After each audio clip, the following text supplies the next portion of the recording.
thinking about sales culture, especially as we turn our attention to a remote world.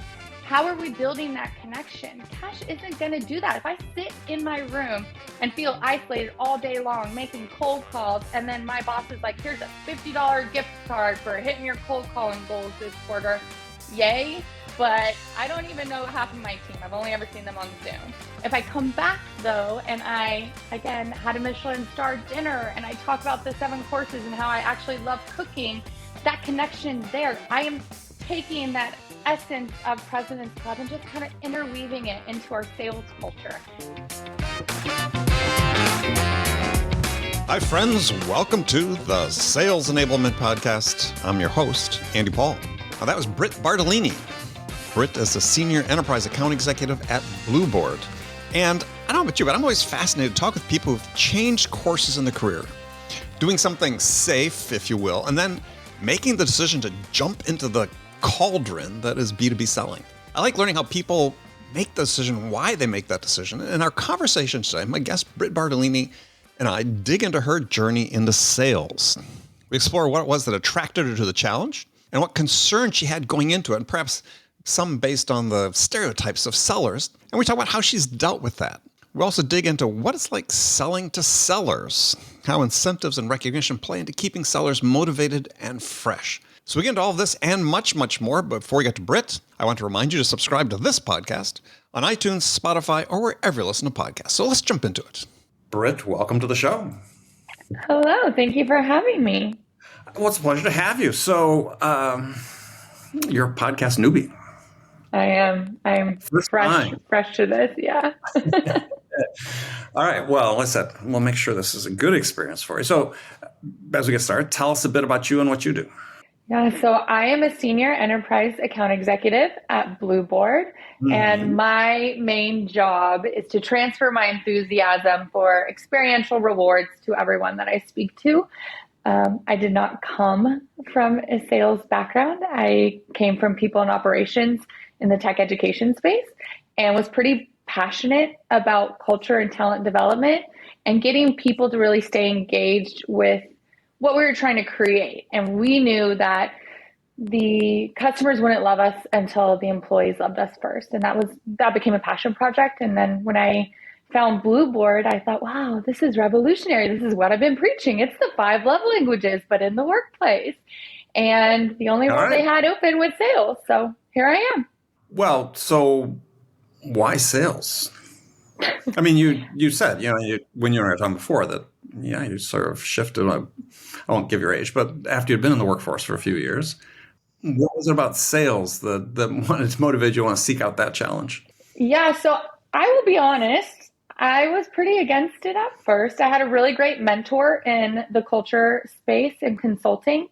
And he had come to me first and was like, I think you should do sales. You're really great at storytelling, and that's important. And I thought, in my mind, I had not known a lot of female salespeople. And I really had this stereotype, I will say, of which was car salesmen selling snake oil, madmen.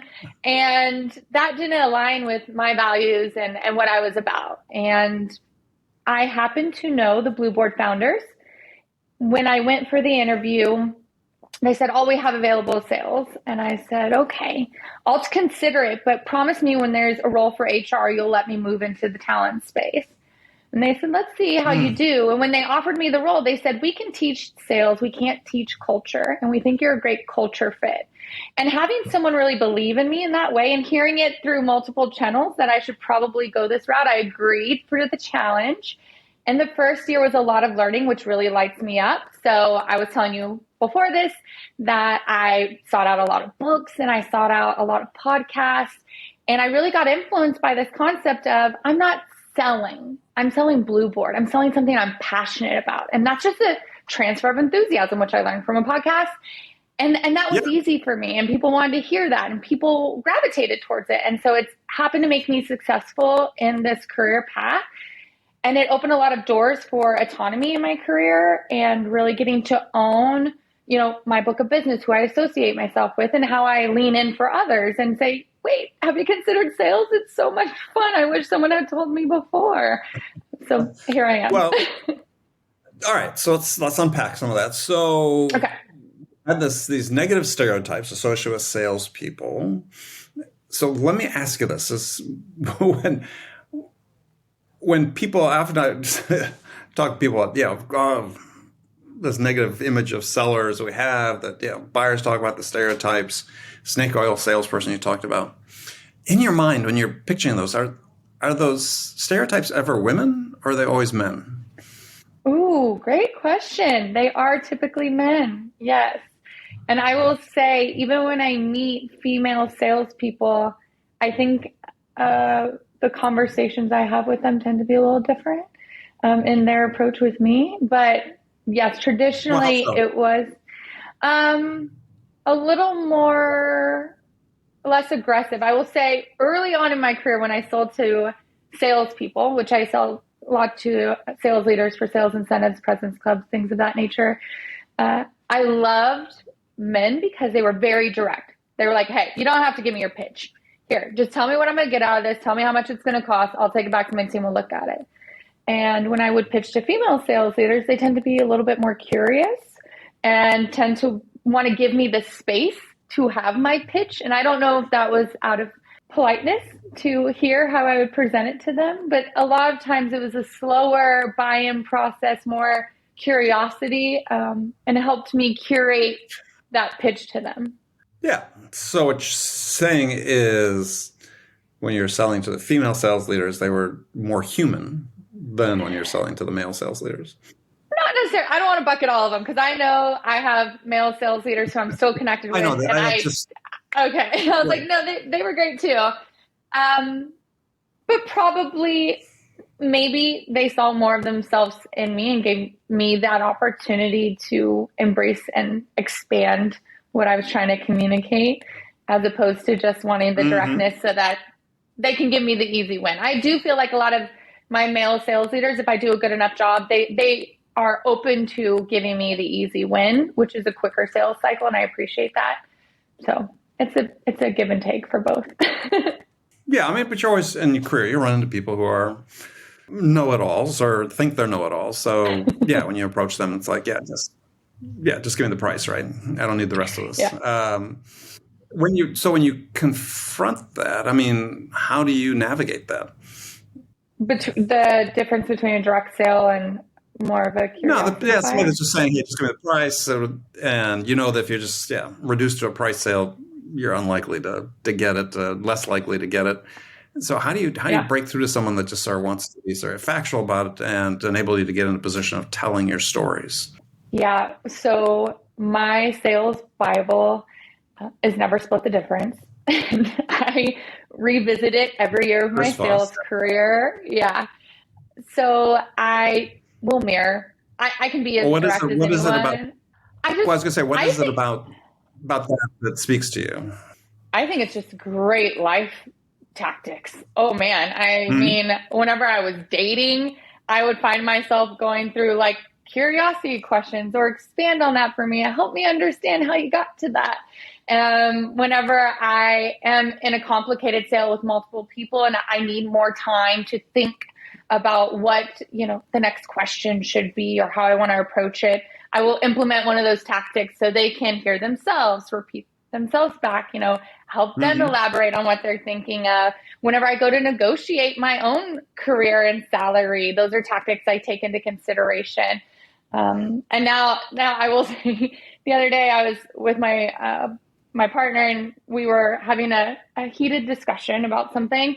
And I started to just straight up pull the tactics on him and he paused me and he was like, excuse me, are you selling to me right now through curiosity? And like, are you trying to use your sales tactics on me? I was like, maybe, but help me understand how you know that. So it's great life advice.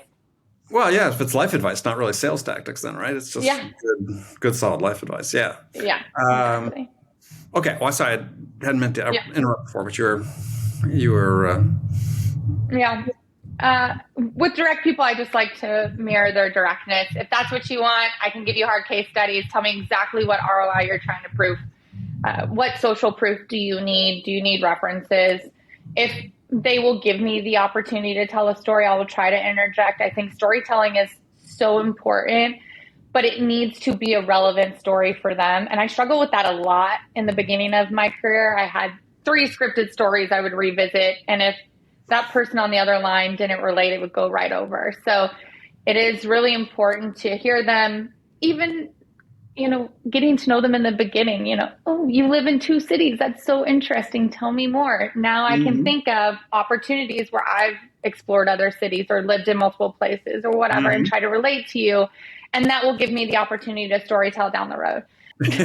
Well, no, that's good. I was curious. You're saying you came with your scripted stories, and this is problematic for a lot of sellers. That coming up with their own stories that they can relate, and just sort of curious how you, sort of in the moment, or based on what you're hearing for your prospect, how you're developing your stories, as opposed to relying on the scripted stories that have been provided for you. I practiced in Uber rides, so you get a variety of drivers when you ask for a ride share. And It used to be in San Francisco that you could even do Uber pool or Lyft pool where other strangers are in the car with you. Right. Inevitably, the question will come up, what do you do? Right. And I realized that elevator pitches are just scripted stories, but you got to get the point across quickly and you got to get them curious and all of that. So I would practice mini stories that would relate to the person I was talking to. So ask 2 to 3 questions without saying a word, without making a comment about yourself, and then try to find a way to intertwine that with what you're about to tell them. And it got me really good at quick. You don't have a long time in the car, but you get this opportunity to meet a unique individual, practice what your pitch would be, have it reflect something that they care about, and get them to ask you more questions. And that was something that I really honed in on. And so now I really try, whenever I'm in a discovery phase, ask a lot of unique questions, do a lot of prep work. And then as I'm going through my deck, which is the exact same deck most of the time, I'm going to interweave their story on slide 3. I'm going to ask them a more curious question on slide 5. And I want them to know a little bit more about me by slide 10. So they feel like we're relating as humans. And we sell experiences as rewards. And so I've been able to, since I'm more tenured at the organization, experience our product multiple times throughout my career, which is one of the reasons I stay here. I get to have a cool experience. So exactly. They get to re-recruit me regularly. Right. So for people maybe aren't familiar with Blueboard, talk a little bit about that. Because you're saying you're experiencing it. I mean, Blueboard has been a generous sponsor of the show for a long time. So I've also had an experience with it. But just briefly tell folks what you're actually selling. Okay. And I can't wait to hear what you chose for your experience. It's one of my favorite parts of this job is hearing what people chose. Well, we are on a more limited budget, but it was a Beer of the Month Club, actually. So, yeah. Nice. Okay, great. Yeah. So whenever I ask that question, at Blueboard, we believe that the best way to recognize your employees is through meaningful and memorable experiences. And we serve that through curated global menus. When you receive a Blueboard reward as a recipient, you get to go and enter your location and see a menu of options local to where you are. Now, the experiences themselves might be something that's more in-home, like a Beer of the Month Club. I'm getting a telescope and astronomy courses online. It could be something local in your community, like taking the kids to the zoo or a gondola ride for a romantic date. And then at the higher levels, we do offer a lot of customized trips and travel. And every single reward comes with a concierge who plans the whole thing for you because we're all too busy. We all have cash in our bank accounts we could be doing these experiences with, but we're not doing it. And so our concierge really makes sure you go on that experience, have a great time, and then come back and have those stories to share. And that's kind of what I was talking to in my last point is, for me, now in my sales cycle, I have these really meaningful moments I get to share with my clients. I get to tell them, for example, I just used my anniversary reward to take my best friends to Europe to see Garth Brooks. Not anyone else at Blueboard would care to see Garth Brooks. That's not a one-size-fits-all reward, but I do. And I came back glowing. I got to recharge for 2 weeks. My friends now know about Blueboard and love Blueboard. And I got to come back and not only share that experience with the people I love and care about and want to give time back to, but share it with my coworkers.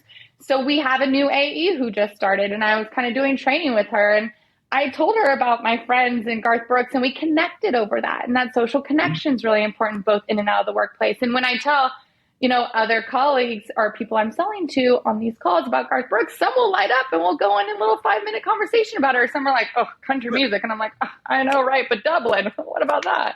So it gives me a lot of flexibility in my storytelling. I'm really blessed that my product is as human as I am. Yeah, which is important these days because there's so much of selling that's so programmatic and mechanized and not very connection oriented. So you're selling into HR, or are you selling to sales leaders? Both. So we sell, our rewards can be applied to a variety of types of products. Typically, our two buyers fall under the HR world or the sales world. So they can buy us for things like anniversary rewards, spot recognition, onboarding gifts. End of the year holiday gifts are really big right now for us. Or for the sales leaders, our most popular product and my favorite one to sell, because I love selling to salespeople and helping them think about strategy, are sales incentives, SPIFs, SKO awards, president's clubs, or high performer awards. And an experience can be exciting for anyone, no matter what stage of your career you're in or what you're earning that reward for. Well, so, yeah, obviously one of the big areas of concern, post-pandemic and, well, even somewhat now that companies are in layoff mode, at least in some economic headwinds coming, is key performer retention. Is so where companies have sort of choice how they're spending money. I mean, what really gets people to stay? Is it, hey, first and foremost commission, I don't care about anything else, again, talking about sales performers, or is it recognition? Yeah, I think it has multi-layers to it. I come from a space and a background where I really believe in doing deep research in the market and what I'm passionate about. And I was mentioning earlier to you that one of my favorite books is The 5 Love Languages, right? What lights up a partner and how do you get them to love you more?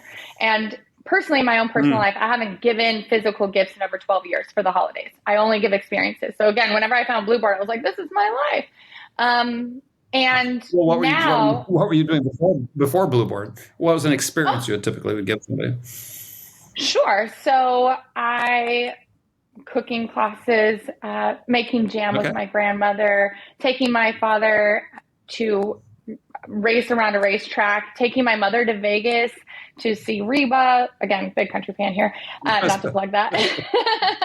I really, and actually that trip I took with my mother and my sister, I planned every single day around the 5 love languages without telling my mother that, and incorporated them all in there, and then did a research project for Blueboard and came back and presented how experiences are the only thing that touch all the love languages when done right.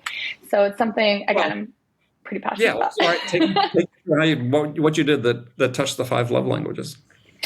Oh, goodness. Okay. So if you're not familiar with the 5 love languages, they are acts of service, words of affirmation, gift giving, quality time, and physical touch. And so whenever I took my mother to Vegas, obviously the whole trip was a surprise for her.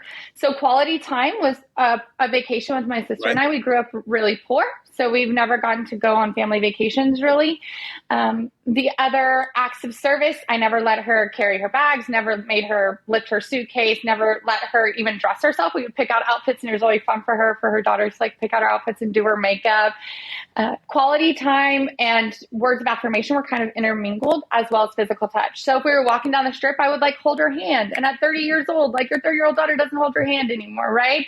Whenever we were at the dinner table, every single night, I would record her and ask her about her childhood, what lit her up, what makes her feel special. And being seen and heard is really important. And that's something I translate into my sales process as well, is people want to know that they're human to you. They want to be seen. They want to be heard. They want to be validated in what they bring to the table as an individual. And so that made her light up. And of course, physical gifts. So I actually surprised her with a makeover the night before the concert. We took her to see Brooks and Dunn and Reba. Gave her a makeover, bought her some gifts, surprised her. And at the end of the full experience, I recorded her and I said, what was the whole trip like for you? And she named all the 5 love languages without even knowing it. She was like, you surprised me with gifts and made me feel like I was truly special. I felt so seen and heard when you would ask me about my childhood. Like no one had really ever asked me to reflect on my life like that. Whenever we would walk down the strip, you would hold my hand. You weren't afraid to hug me and just give me affection. You never made me want for anything. You always carried my bags. You made sure, like, if I needed water, you got it for me. And I just felt so loved. My love bucket's overflowing. And in the video, like, I'm crying, my mom is crying. And I take it back to the company and give a presentation. All my coworkers are crying. And I said, see, like, she didn't even know that that's what I was doing. And it translated so well. And so, yeah, I think that's what we're trying to do here is just make people feel loved. And they get to define how they'd like that love to show up for them. So do you find yourself consciously incorporating that same approach with 5 love languages into your selling? Absolutely. Yes. It's so, I'll use selling to sales leaders as an example, right? The age-old additive of like, give them cash. Salespeople love cash. No, that's not true. If I loved cash, like I could have done a lot of other things to make good money. It did afford me a better life than I could have ever done for myself coming from the background that I came from. But it doesn't light me up. My family is everything to me. My friends are everything to me.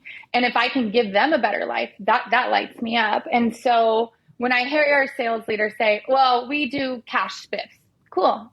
When was the last time you guys all sat down at a table and asked every single person to tell you a story of what they did with that cash? What would people tell you? What would that story be like? Mm-hmm. What if you gave them the opportunity to take their kids to Disneyland? What if you gave each of them the opportunity to tell you what kind of experience they would like to have, and you had a conversation at the beginning of the quarter and then at the end of the quarter once they had that experience? What would that interconnectedness be like for your team? You can say they will take that cash and do something nice for themselves, but the chances are they won't, because as humans, we're going to fill that Maslow hierarchy of needs. I'm going to go take care of my kid's school. I'm going to make sure I pay off that bill. I'm going to put it into my savings account because that's responsible.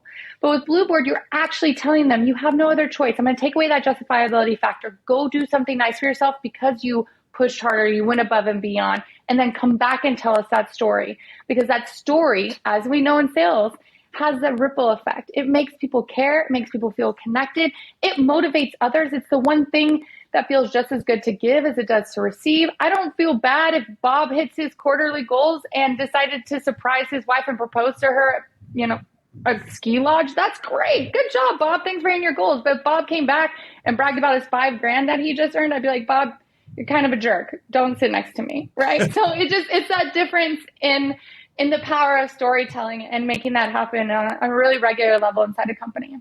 Well, but I think it's also, for me, it speaks to a larger issue. And you brought up is, hey, if you get a sales leader and say, yeah, tell me what all of your sellers do with that spiff you paid them, it's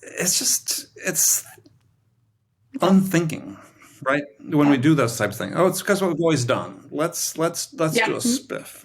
I remember sitting at this sales event with all these sales leaders, and there were a number of tables, and I was rotating from table to table and sort of listening to conversations, and they were talking about giving out spiffs, and I would at each table ask the same question, and no one had an answer to this. I said, so have you ever calculated an ROI on that spiff? Yes.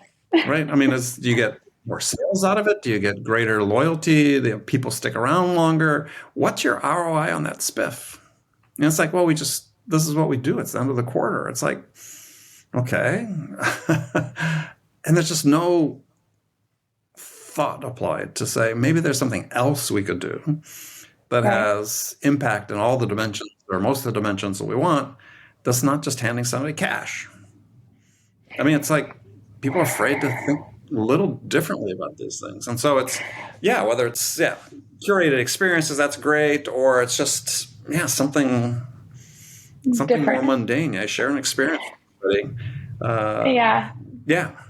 And I think we can build on that a little further and just dig a little deeper into that. In that old school sales, again, pre-me, was put cash in, you get cash out, right? You just feed them more. But our transactional brains now make that cash part of my compensation. It's expected.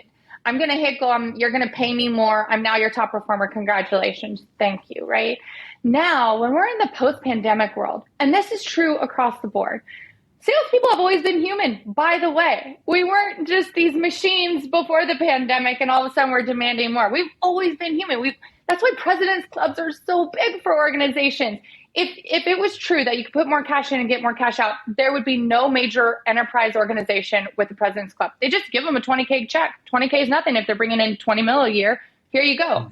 But president's club is this unique opportunity to build connection, to form community, to elevate yourself amongst your peers, right? And so when we're thinking about sales culture, especially as we turn our attention to a remote world, how are we building that connection? Cash isn't going to do that. If I sit in my room and feel isolated all day long, making cold calls, and then my boss is like, here's a $50 gift card for hitting your cold calling goals this quarter, yay. But I don't even know half of my team. I've only ever seen them on Zoom. If I come back, though, and I, again, had a Michelin star dinner and I talk about the 7 courses and how I actually love cooking, that connection's there. I am taking that essence of President's Club and just kind of interweaving it into our sales culture. And that's what winning sales teams do, is they have this great connection. They have camaraderie. They have this leader who is invested in the individuals of the group and really feed into that, at least for the research I've done and the different activities I've been a part of. And I think that's really important to not lose sight of. And I will add, as we're looking at, you mentioned the economy and kind of everyone's feeling uneasy. When we look at cutting teams, right? Talent acquisition teams and sales teams, they're going to make cuts around there, right? So now we need every performer to perform. If we're really looking at budgets and what we're doing, but just saying we're going to pay you guys a little more, but we're strapped for cash, hope you guys care, isn't going to do it. But if you say the whole team's get behind this goal and we want to celebrate you as individuals because we know this is a tough and scary time for you too, that communicates a different kind of investment in them as an individual and the kind of effort they need to put in to carry the whole team. And you're spreading out resources and you're asking them to roll up their sleeves. And so the communication of how you're going to support them through that and then after they actually achieve those goals needs to be something that is more human nature, human centric than I'm just going to throw more cash at you. Well, yeah, and this really speaks to the larger issue, which is, and you start off the conversation talking about culture, is this starts at the top. People at the top have to see the value, but they have to be committed to it as well. I mean, it's I could see some sales leaders saying, "Oh yeah, this looks kind of cool. This might take some pressure off of me to do something, something different. Just let's do this." But if they're doing it that way and they're not really buying into it, then it's not going to be successful either. I mean, people have to feel, I said, this change at a top that, and you use the word team, because I think this has also become more problematic during the pandemic is, sales organizations feel more like collections of individuals than actual teams. Yeah. And if you're just individuals, then what's your incentive to stay, right? I'm going to do my year. Yeah, I'm going to go somewhere else, right? Team, very important. Yeah, I was listening to a human scientist who studies this and applies it to sales cultures. And she was saying how it's really important to look at your spiff structure and think about what are you truly trying to incentivize. And actually team-driven spiffs do really, really well. Because you are now saying we are only as good as our lowest performer. And right, so this top performer... A payout that's collective if everybody makes it. Correct. Yeah. And now it incentivizes your top performer to help you from the top down, right? If you're managing 8 salespeople, your top performer is now like, yo, I need you to come up so we can all get there together. And they're going to lean in for the coaching and they're going to lean in for the thought leadership and knowledge sharing. And that's really important too, is to create a culture of sharing. And I will add this. There was a point in my career where actually in sales, went to my HR leader, we had a sales leader that I couldn't really get collaboration from. And the feedback I got at the end of that was, hey, maybe sales isn't for you. Sales tends to be a lone wolf kind of culture. And you seem to want to be really collaborative based on your past experience in people operations. Right. And so maybe we can explore other careers. And I felt crushed because I was so passionate. I was a top performer. I couldn't understand, like, how was that the feedback I got? But I'm a growth mindset. So I was like, I'm going to take this feedback and I would like to think on it and then come back. And I actually went to another teammate who was like, what are you?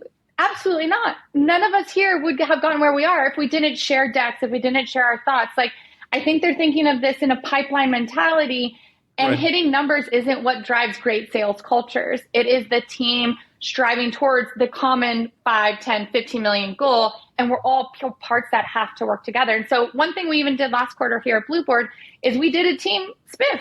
And we said, everyone sit down and tell us what your dream vacation would be. And if we hit this goal, all of you get your dream vacation. And that's so cool. And it was the power of President's Club, but I got to hear, what our lowest performer really cared about. And that moved me. And I was like, oh, I want to help you get that vacation. Of course. And we all felt more motivated to lean in because of that human connection. It wasn't just go hit your goal and we'll give you some $1,000 spit. It was, no, we're going to treat you to a vacation. And I care about her vacation. I'm going to lean in. So, yeah. And how did it turn out? We didn't hit goal.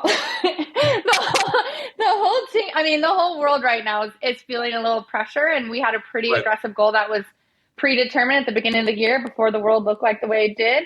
Yeah. But I will say we have a really cool tool in our platform. And this isn't a plug for Blueboard, but it kind of ties into this, where you can go in and you can see the spiff you're trying to earn. You can see the experience and really keep your eye on the prize. And we could go back and revisit the deck of everyone else's. And so it was something that our sales leader returned to, is like, hey, make sure you help Brittany drive her dream RV across all the national parks. Like, this really matters to her. Right. And it wasn't just go hit goal. Don't forget we're 3 weeks out. It was like, hey, don't let Brittany down. Don't let Danny down. Right. And that sentiment made the loss actually a lot more emotional for us. We were way more invested into what that loss meant for everyone except for just yourself, which I do feel like if you don't hit goal for a quarter in most sales orgs that are transactional in nature, it's, well, I just don't get my bonus or whatever this quarter. Right. Yeah, no, I think such a great point is that's less common. As I said before, that's sales leaders to hire and think they're building, as I said, a collection of lone wolves or individuals as opposed to people in a team. We've got mutual accountability, whether you have a team spiff or not, is the fact you feel like you're working for each other as well as yourself is a huge differentiator. In my experience, a number of companies I've worked with too many over the years or that I've consulted with is, those who are consistently successful have that culture where everybody feels like they're in it together. And it doesn't say that, minimize the importance of individual goals, but if you can create that culture that we're part of a team, we're going to succeed together, we'll fail together, we're going to work for each other. Yeah, those top performers mentor, their peers or the lower performers, everybody's pulling. Yeah, your odds of success go up quite a bit. Right. That altruism is really invested in by everyone. Yeah. All right. Well, Brittany, thank you so much for joining me. We've run out of time here, but enjoyed the conversation, and you did a great job on your first podcast. Thank you. If people wanted to connect with you and learn more about you, how should they do that? You can connect with me on LinkedIn. I am there. You can also write into Blueboard if you're curious about what we do, and you'll probably route it to me, and we can just exchange stories for 30 minutes. All right. But those are the two best mediums. Perfect. All right. Brittany, thank you. Thank you, Andy. Have a great one.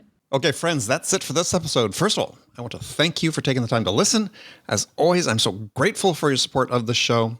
And I want to thank our guest, Brit Bartolini, for sharing her insights with us today. If you enjoyed this episode, please subscribe to this podcast, Sales Enablement with Andy Paul, on iTunes, Spotify, or wherever you listen to podcasts. So thank you for your help with that.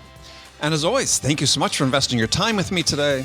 Until next time, I'm your host, Andy Paul. Good selling, everyone.